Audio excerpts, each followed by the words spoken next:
এই 5 ৰাখিত সদায় বিৰাজমান মহাদেৱৰ কৃপা। শাওণ মাহ অতিকে বিশেষ এই 5 ৰাখিৰ বাবে। টকাৰ হ'ব বানপানী, দূৰ হ'ব সকলো সমস্যা। কোন কোনে ভাগ্যৱান 5 ৰাখিৰ জাতক জাতিকা। সবিশেষ জানিবলৈ ভিডিঅ'টো শ্বেয়াৰ কৰি শেষলৈকে চাওক। শাওণ মাহ অতিকে বিশেষ কেইটামান ৰাখিৰ বাবে।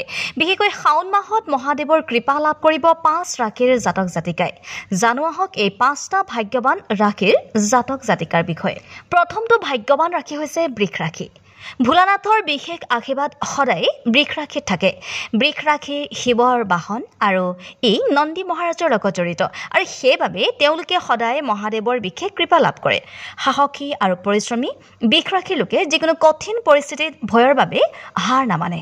আনটো ভাগ্যৱান ৰাখি হ'ল মিথুন ৰাখি। মিথুন ৰাখিৰ লোকসকল ভগৱান শিৱৰ অতিকৈ প্ৰিয়। ভগৱান শিৱৰ অৰ্ধমানু ৰূপৰ প্ৰতিচ্ছবি এই ৰাখিত প্ৰতিফলিত হয়। ভগৱান শিৱৰ আশীৰ্বাদত তেওঁলোকে নিজৰ সকলো কাম সফলতাৰে সম্পন্ন কৰিব পাৰে আৰু যি কামেই হাতত নলয় তেওঁ সেই কামত সফলতা লাভ কৰে। কৰ্কট ৰাখি।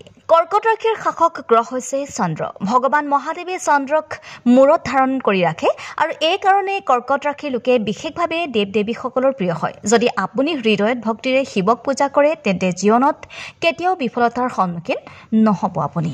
আনটো ৰাখি হ'ল ধনু ৰাখি। ভগৱান শিৱৰ প্ৰিয় ৰাখিৰ ভিতৰত ধনু ৰাখিও অন্যতম। এই ৰাখিৰ সম্পূৰ্ণ ভগৱান শিৱৰ ধনুৰ সৈতে। ভগৱান শিৱৰ আশীৰ্বাদত তেওঁলোকে কেতিয়াও জীৱনত বিফলতাৰ সন্মুখীন নহয়। ভগৱান শিৱই নিজেই তেওঁলোকক সকলো বিপদৰ পৰা ৰক্ষা কৰে। আনটো ৰাখি হ'ল কুম্ভ ৰাখি। কুম্ভ ৰাখি পানীৰ প্ৰতীক। অসীম জলধাৰাৰ উৎস গংগা দেৱী ভগৱান শিৱৰ বুকুত বাস কৰে। সেই কুম্ভ ৰাখিৰ লোকসকলো ভগৱানৰ খুবেই প্ৰিয় হয়।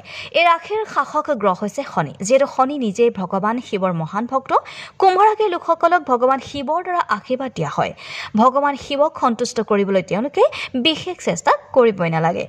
প্ৰিয় দৰ্শক, এই প্ৰতিবেদন কেৱল ইণ্টাৰনেটত উপলব্ধ তথ্যৰ ওপৰত ভিত্তি কৰি সাধাৰণ জ্ঞান প্ৰদানৰ বাবে দিয়া হৈছে। NK24 ইয়াৰ সত্যৰ নিশ্চয়তা আৰু সত্যতা প্ৰদান নকৰে আৰু দায়িত্ব বহন নকৰে। ভিডিঅ'টো ভাল লাগিলে শ্বেয়াৰ কৰিবলৈ নাপাহৰিব আৰু বিভিন্ন ধৰণৰ বাতৰিবোৰ আগতীয়াকৈ পাবলৈ পেজটো ফ'ল' কৰি ৰাখিব।